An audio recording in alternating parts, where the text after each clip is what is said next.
This is Four Corners Boxing with me, Connor. Today I'm buzzing to be joined by Joe Hayden. How are you today, mate? Oh, well, mate, you all good? Yeah, all good, mate. Thanks for coming on. No, thank you for having me on, mate. No problem. Pleasure's mine. Now, I usually start these by going right back to your early days. How did you get into boxing in the first place? Um, it's always sort of something that I've dipped my toe in since being a kid, really. I started going to my local gym when I was about 10, 11 years old. I had a skills bout when I was 11, and then never really took it from there. I played football with my mates growing up.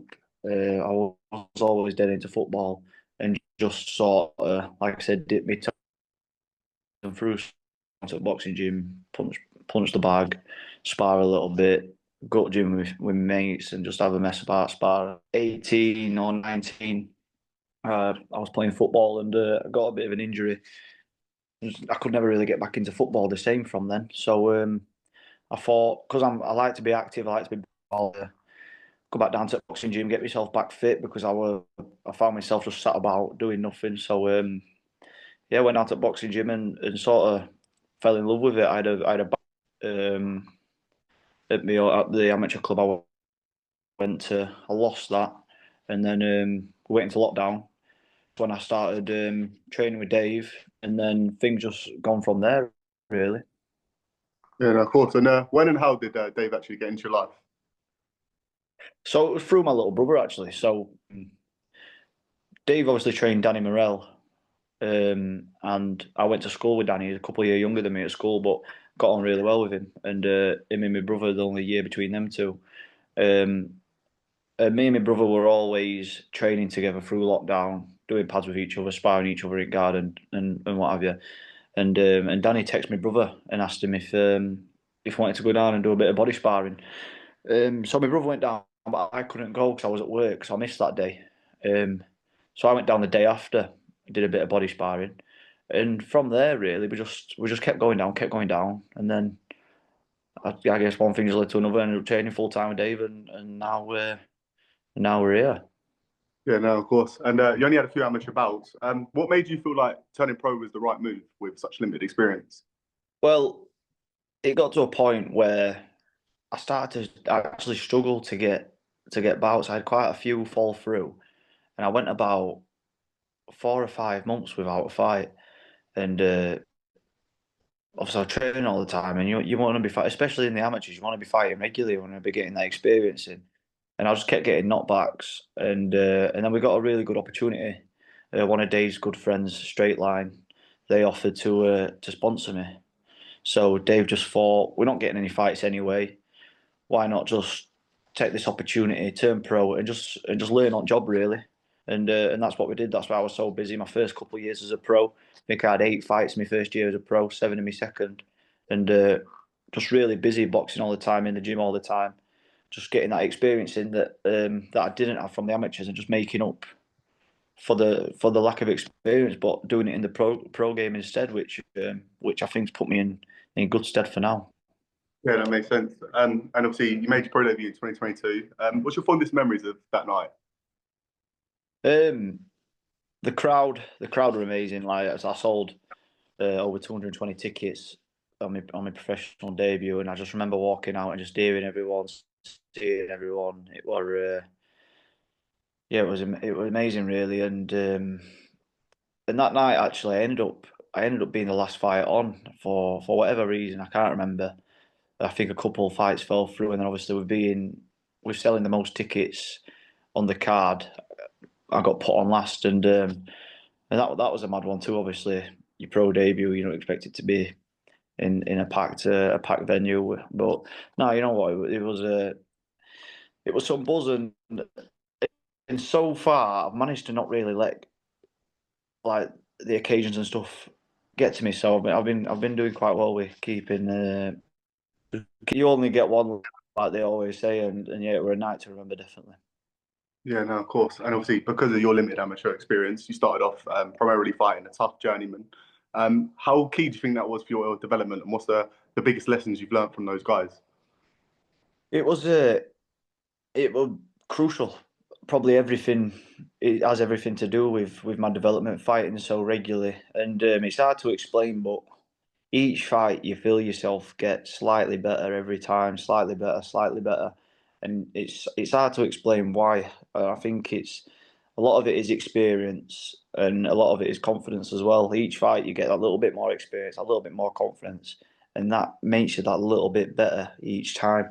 Um, but no, obviously I've boxed every style, every size you can imagine. So it put me in good stead for now. And obviously, boxing so regularly kept me sharp all year round, constantly on it. Um, it's it's built, like I said, the lack of experience from the amateurs. Boxing so regularly in the pros, all these journeymen. It's made up for that lack of. Yeah, no, definitely, I get that. You eventually got a step up, big step up against Lewis Booth. Obviously, he was much more experienced. How do you feel you went about negating his experience? Um, it come at a good time where I felt ready for a step up. Um, I felt like I had that bit of experience myself then. But obviously the occasion was massive, so it's an opportunity you can't turn down boxing on your own football ground, uh, on a big show like that. I felt like I dealt with it. I felt like I dealt with it well. Um, I think watching it back, you could see the inexperience in me. Obviously, I know what I could do, and watching it back, I think there was times watching it where I thought could have done that better, could have done that better. But I feel like I took so much from that fight, my first 8 rounder, first proper step up, and then that's why I was so looking forward to the fight I just had a couple of weeks back with Rajesh Kumar.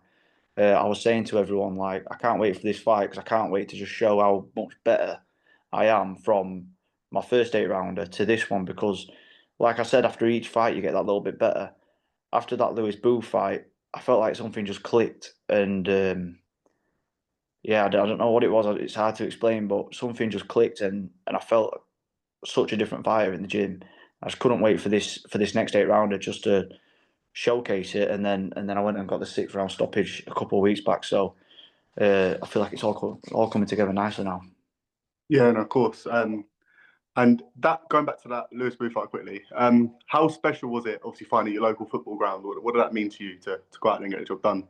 Yeah, it was amazing. Obviously, Donny v Donny. He lives literally a village away from me.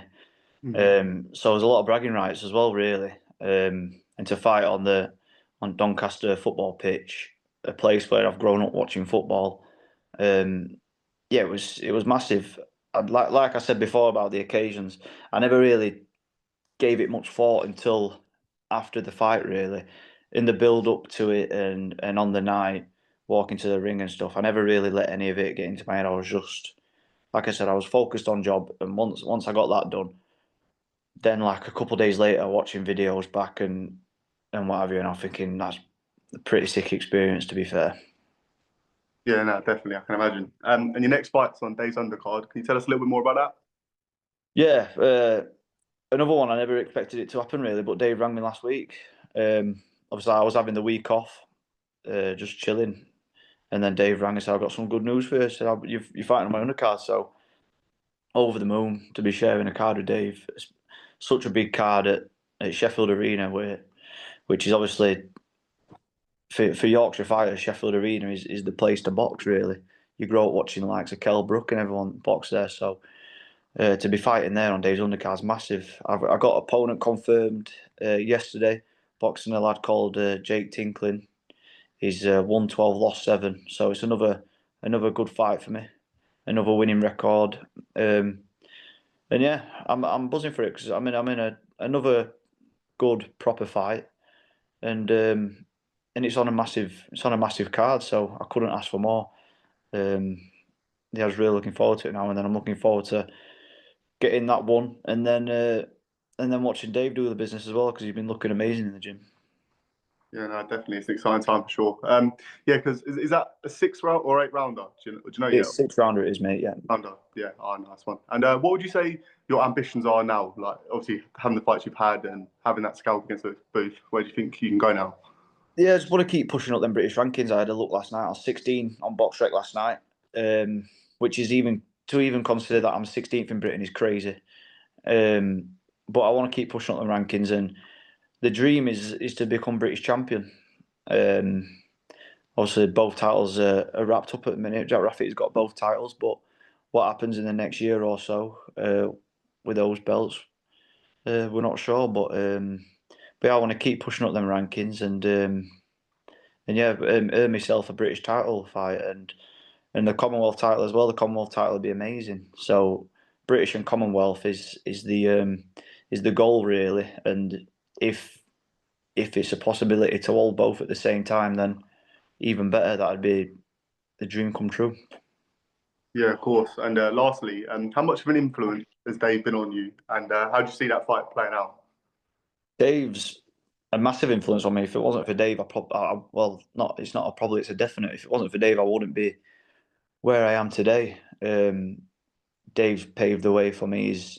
He's planned my career out to an absolute T, and I trust every word he says. Is everything he's had planned out for me, and everything he's done for me in my career so far has gone perfect. In regards to his fight, I'm so excited for this fight. Like it's something switched in his head, and I've seen a side today of this camp that I've never seen before. He's so focused and so determined for this fight. He's absolutely flying. It's the fittest I've ever seen him in the gym. He's so sharp, so strong. He's looking really good. So no, I think he's going to put on a great performance, make a big statement, and then the world's his oyster.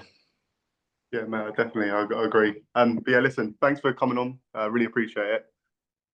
No, thank you very much, mate. Cheers for having me. Top man, no worries. All the best for 11th, mate. Cheers. Thank you, mate. See you later.